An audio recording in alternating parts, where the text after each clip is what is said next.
Gagawa tayo ng female headdress na pang Korean. Mag-cut tayo ng curvilinear triangle form. Itahi same form sa lining.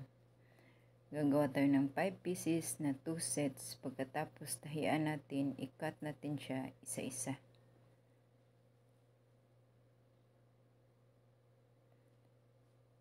Gupitin para ma-separate natin isa-isa. Ang lower set ay may mas malaki. Yan yung may blue na lining. Tapos yung red gold, siya yung sa taas. Pagkatapos gupitin, ibaliktad natin siya para malinis siya tingnan. Yung 2 sides lang ang tahian para meron tayong butas para pambaliktad. Yung pinaka-center, tusukin natin ng matulis, maging pointed, at ang gamit kong pantusok dyan ay pinset.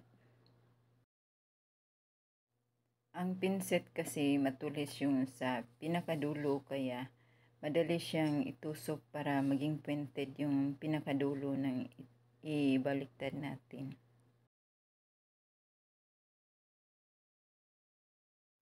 Then yung open part, tahian natin siya ng running stitch para magiging kumpol. Tapos i-join natin sila yung 5 na shape para mag-form siya ng parang bulaklak.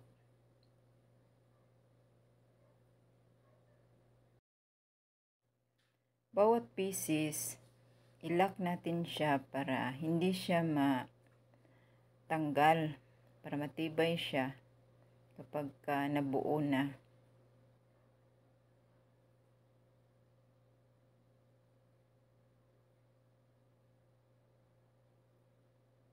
Running stitch lang para madali siyang itahi. Pagkatapos ng 5, yan na yung pinaka-form sa pinaka-lower part ng flower. Yung gumawa rin ako ng circle para pang base ng ating design na headdress. Kasi siya yung i-join natin dun sa headband.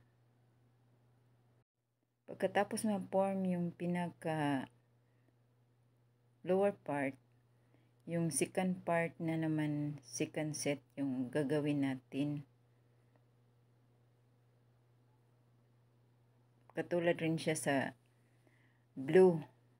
I-join natin yung 5 petals para ma-form siyang flowers. Pagkatapos yung sa gitna, lagyan natin ng stones or beads para siya yung maging sentro ng design. At cover up na rin siya dun sa pinakagitna para maganda siya tingnan. Pwede rin dagdagan pa siya ng mga beads sa side ng pinaka-center na stones or beads para mas maging maganda siya. Yung sa mga sides naman ng bulaklak, kung marami kang beads, mas maganda rin kung lagyan mo ng beads para mas matingkad yung design ng headdress. Tapos niyan, lagyan natin sa headband.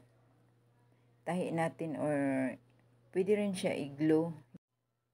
Pero mas matibay siya kung itahi muna bago siya madikit sa glue. Tapos niyan yung sa 3 disenyong pahaba sa harapan, ikaw na yung mag-create ng design kung ano mong gusto mong design.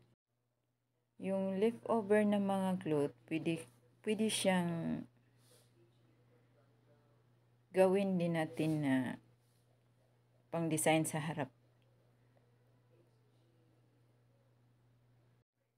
Pinaghiwalay ko yung mga hibla, tapos itinali siyang isa para magiging disenyo din sa headdress. Pwede siya magamit na pang design sa headdress. Sana nakatulong na makapagbibigay ng idea paano gawin yung headdress sa Korean costume.